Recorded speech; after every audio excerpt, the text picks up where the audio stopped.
भगवान को जब बुलाते हैं ना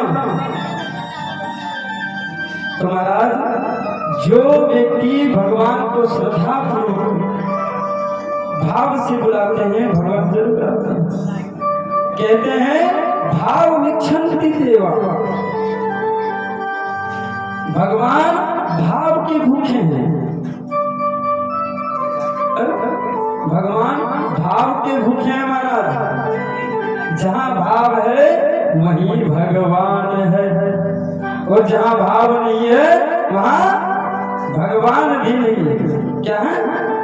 अगर हम एक पत्थर को पूजन करते हैं ठाकुर जी को, तो महाराज उनके प्रति हमारा श्रद्धा है, भाव है कि नहीं ये ठाकुर जी हैं, ठाकुर जी में हमारे सावरे सरकार विराजमान होते हैं। भाव है तभी तो उनको पूजे। अगर भाव नहीं रहता तो क्या पूछते? मानो तो देव नहीं तो पत्थर। अगर देव पत्थर को ही हम देव मान लेते हैं, कैसे मानते हैं? भाव से, श्रद्धा से।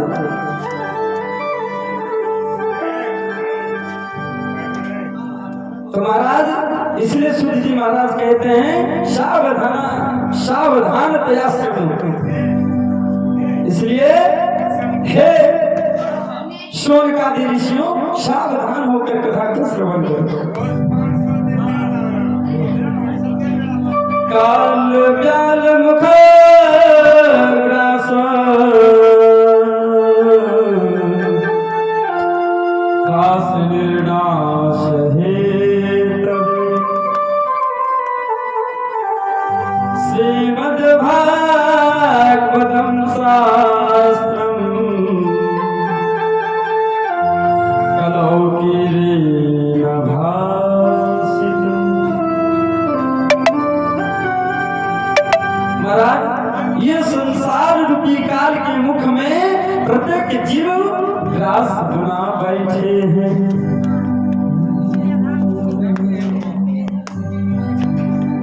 इस काल प्यार के ग्रास से जीव को बचाने के लिए क्या करना पड़ता है? श्रीमद् भागवत शास्त्र को महामुनि सुखदेव जी ने इस कलिकाल में प्रकट किया। महाराज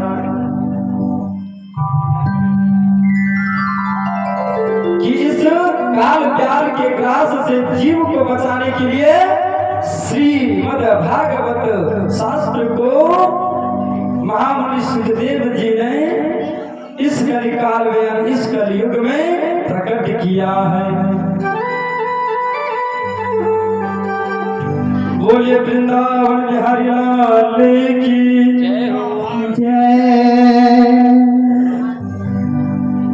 ध्यान दीजिए महाराज, इस कथा की क्या विशेषताएं हैं, क्या महिमा है? वस्तु की मूल्य जो है ना ज्ञान होने पर ही उसमें श्रद्धा होती है। ध्यान देखिए, अगर वस्तु का मूल्य हमें ज्ञान नहीं रहेगा तो क्या उसमें श्रद्धा होगी? क्या नहीं ना। इसलिए वस्तु के मूल्य का ज्ञान होने पर ही उसमें श्रद्धा होती है। देखिए महाराज, ये कथा में दो विघ्न बहुत ज्यादा आते हैं। कथा जो है उसमें दो विघ्न बहुत ज्यादा आते हैं महाराज। और सबसे पहला विघ्न है निद्रा देवी का। महाराज जब कथा हो तो निद्रा देवी प्रवेश कर जाते हैं, और जब निद्रा देवी प्रवेश कर जाते हैं ना तो क्या होता है? नींद आने लगता है ना। ये कथा में दो विघ्न आते हैं, एक निद्रा देवी और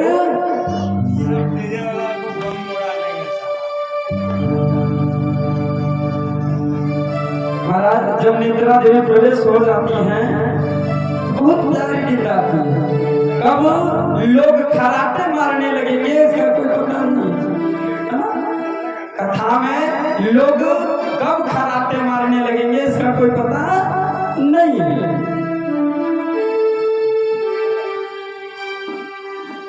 और महाराज और दूसरा विघ्न है मणिराम का।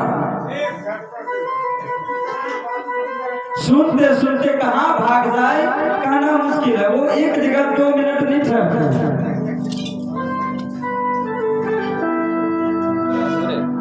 1 मिनट भी नहीं ठहरते महाराज। कभी दुकान पर जाकर बैठ जाए, तो कभी कथा को श्रवण करने लगे, तो कभी हिसाब लगाने लगे। ये मणिराम जो है ना, ये भी एक जगह 2 मिनट भी नहीं टिकते।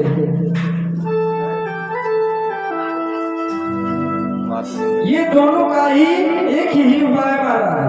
अगर निद्रा देवी आ ना पाए और मणिराम यहाँ से कहीं भाग ना पाए, तो उसका उपाय क्या है?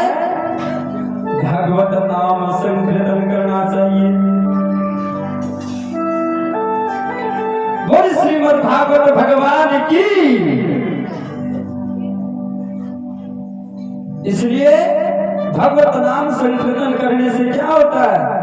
शरीर में फुर्तीला रहता है, नींद नहीं आती है, निद्रा देवी प्रवेश नहीं हो पाते हैं। इसलिए भगवान की कथा में भजन कीर्तन करना चाहिए, ताली बजाना चाहिए, जयकारा लगाना चाहिए। महाराज जब भोलेनाथ मैया पार्वती जी को जब भगवत अमर कथा जब सुना रहे थे ना, तो भगवान भोलेनाथ मैया पार्वती जी को बोले थे कि हे पार्वती, मैं तो तुम्हें अमर कथा सुनाऊंगा, लेकिन तुम सोना नहीं, बीच बीच में हुकार देते रहना, ताकि हमें पता चले कि तुम जगे हो, मेरी कथा को श्रवण कर रहे हो, सुन रहे हो। इसलिए हम कथा तुम्हें एक ही सत्य पर सुनाएंगे, जब तुम बीच बीच में हुकार देते रहना। भगवान भोलेनाथ जब मैया पार्वती जी को जब अमर कथा सुनाने लगे, तो मैया पार्वती का निद्रा आ गई, मैया पार्वती जी को निद्रा आ गई और पार्वती मैया सो गई।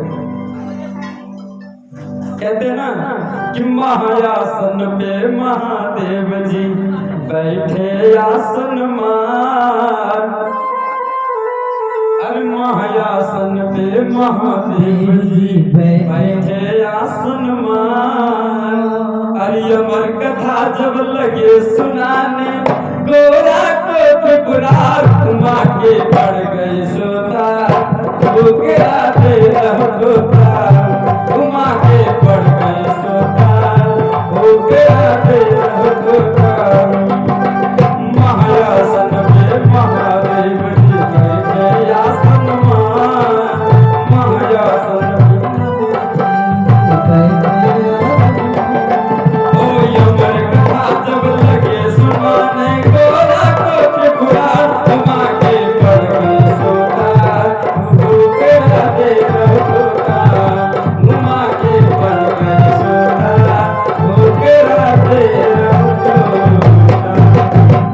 महाराज जब उमा माँ सो गई, तो हुक्का कौन देने लगे? तोता देने लगे। इसलिए कथा में कभी सोना नहीं चाहिए। क्या पता अगर हमें कथा से कुछ लाभ हो रहा है, अगर सो गए तो भैया क्या लाभ? घर में सो या यहाँ सो जाओ, क्या कथा सुनने से क्या लाभ? इसलिए बीच बीच में हुकार भी देते रहना चाहिए, बोलते रहना चाहिए, भजन कीर्तन करते रहना चाहिए, ताली बजाना चाहिए। बोलिए सावरी सरकार की, बोलिए बंसवाले की जय हो। महाराज आप लोग तो जयकारा नहीं लगाओगे? अरे लगाओ, काहे शर्माते हो आप लोग? बोलिए सावरी सरकार की। क्या बात है, क्या बात है। जयकारा ऐसा होना चाहिए लगे कि इलाहाबाद में श्रीमद् भागवत की कथा चल रहा है, नहीं तो पता चले कहाँ चल रहा है। भैया उस गांव तक आवाज आएगा तभी तो पता चलेगा ना कि इस गांव में कथा हो रहा है ना। उस गांव तक जाएंगे ही नहीं आवाज तो क्या पता चलेगा। सुत जी महाराज कहते हैं श्रीमद् भागवत शास्त्रम कलोहि कीर्णे भाषितम। महाराज अगर गर्मी लग रही हो तो गंगा जी में स्नान कर लो, तरावटी आ जाएगी। परंतु गंगा जी के बाहर संताप को दूर कर सकती है। महाराज ध्यान देखिए, गंगा जी जो है ना बाहर के संताप को दूर कर सकते हैं, लेकिन अंदर के संताप जो है ना वो कौन दूर करती है? श्रीमद् भागवत महापुराण। ये तस्मात् परम किंचि मनः शुद्धये न विद्यते। महाराज गंगा जी में स्नान कर लो, तरावटी आ जाएगी। गंगा जी बाहर के संताप को दूर कर सकती है, लेकिन मन की संताप, भीतर की संताप को दूर नहीं कर सकती।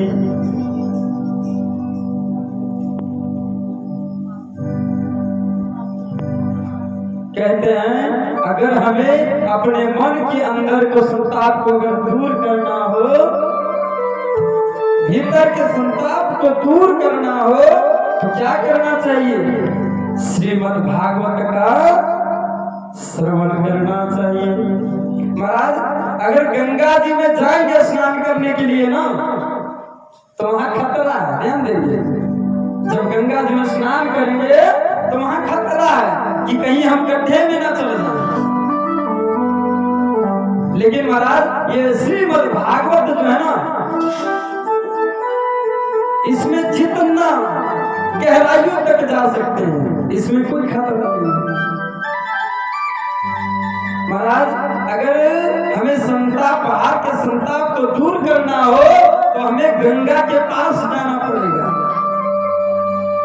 लेकिन अगर हमें भीतर का संताप को दूर करना हो तो ये गंगा, भागवती गंगा जो है, जहां बोला वहां प्रकट हो जाते हैं।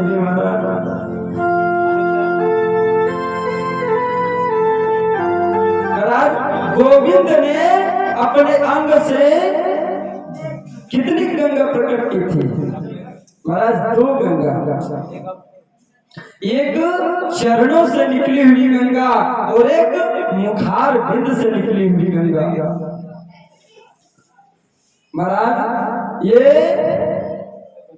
गोविंद के अंग से जो है ना 2 गंगा का उत्पत्ति हुई है, एक मुखार बिंद से और एक पादुका चरण से। जब राजा बलि का 100वां यज्ञ पूर्ण होने वाला था महाराज,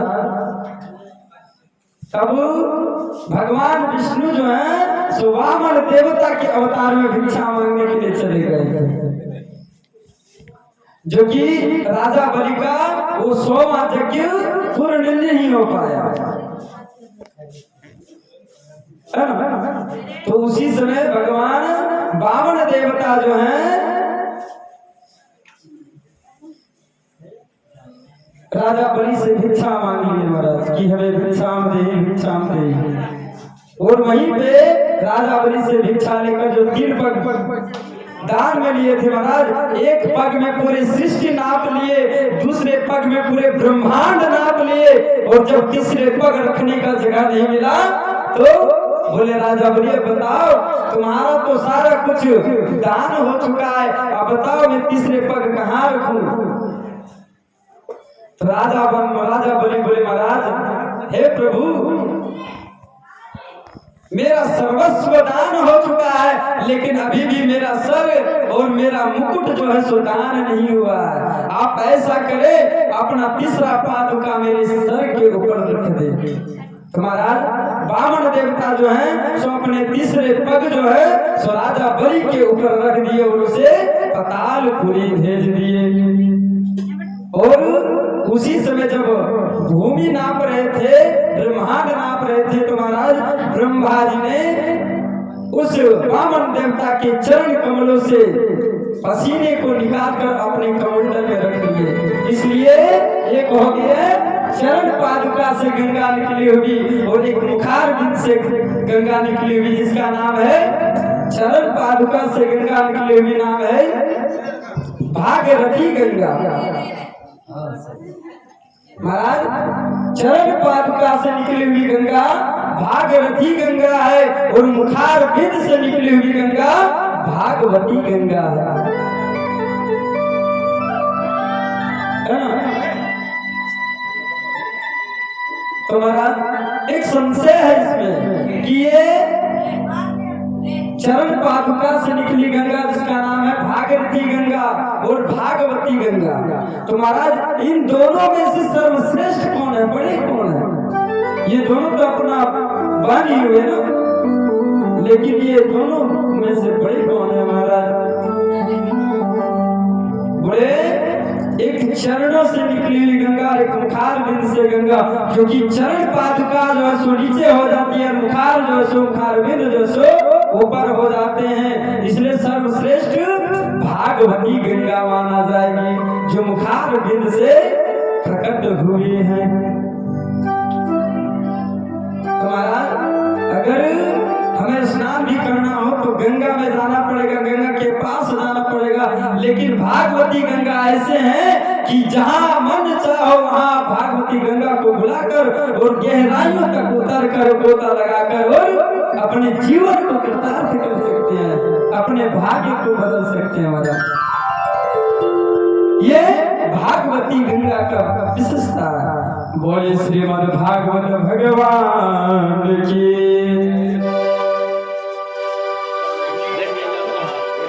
इसलिए महाराज जब भागवती गंगा को जहां बुलाओ वहां प्रकट हो जाते हैं।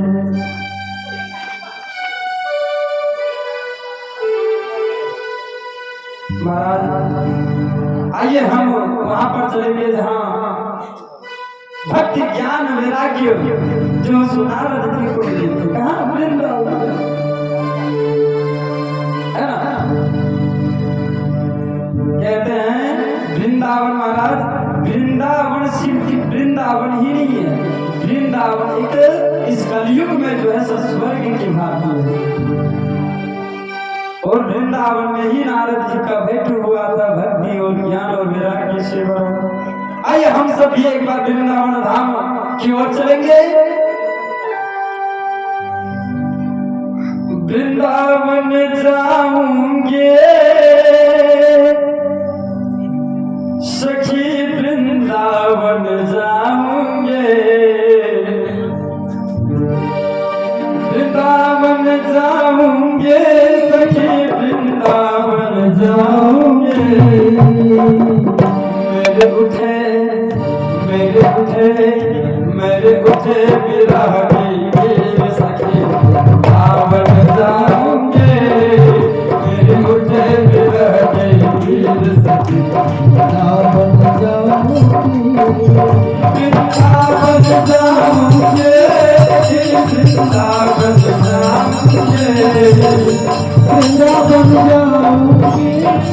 वृंदावन जाऊंगे वृंदावन जाऊंगे। मेरे उठे विरह की वृंदावन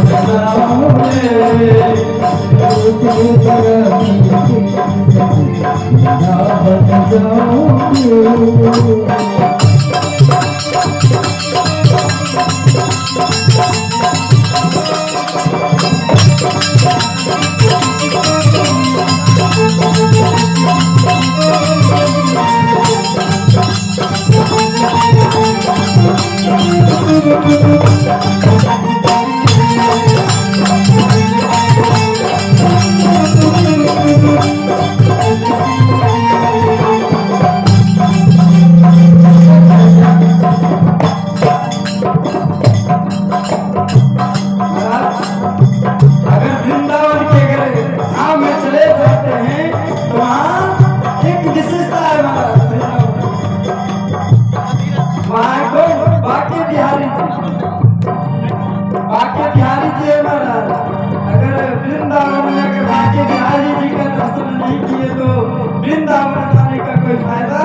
जो राधा रानी रास रचाते थे वृंदावन में, सभी लोग जाते थे देखते।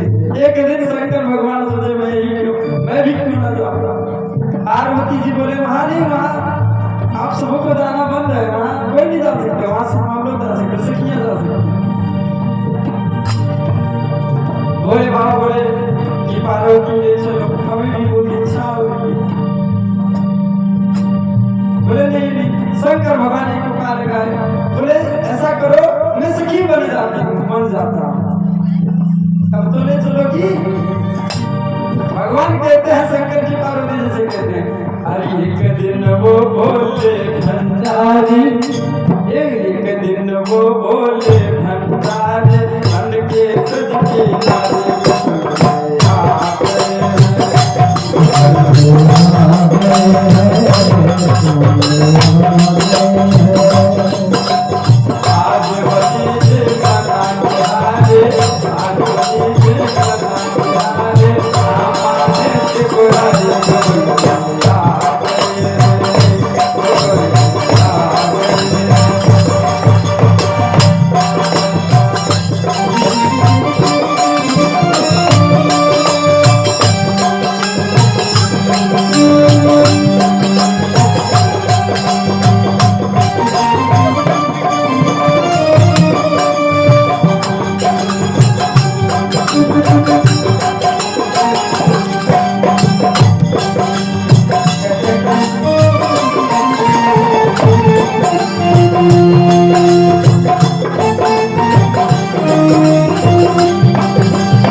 इसलिए वृंदावन में तो सारे देवी देवता तो रस देखने के लिए चले गए थे। तो भाग्य जो है ना महाराज, एक विशेषता है वृंदावन में, और राधा रानी का कृपा जिसके ऊपर बना रहता है और जिसके ऊपर बढ़ जाए महाराज, वही वृंदावन धाम बाकी बिहारी का दर्शन कर सकता है। न था किसी में सक्षम नहीं कि मैं खुद से जाकर और वृंदावन धाम चला जाऊं और बाकी बिहारी का दर्शन करूं। इसलिए महाराज जब राधा रानी की कृपा हो जाता है तो वृंदावन खुद से लोग बुला लेते कहते हैं काल प्याल मुखग्रासा त्रास निर्णास है तवे श्रीमद् भागवत शास्त्र कलो की रे न भाषा। महाराज ये काल ब्याल जो है ना, काल ब्याल का जो ग्रास होता है महाराज, अगर इसमें कोई इस ग्रास में अगर कोई डूब जाए तो निकलना मुश्किल हो जाता है।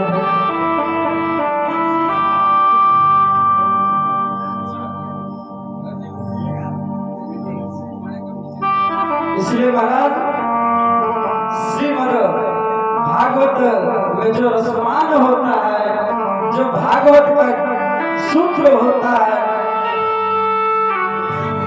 उसी कथा में जरूर ध्यान पूर्वक श्रवण करना चाहिए। बोले श्रीमद् भागवत भगवान की। समय भी बहुत ज्यादा हो चुका है, अब ज्यादा समय नहीं लगे। आप लोग को निद्रा आ रही है क्या? महाराज रोज रोज सोते हैं, एक दिन नहीं सोएंगे तो क्या दिक्कत है कि नहीं?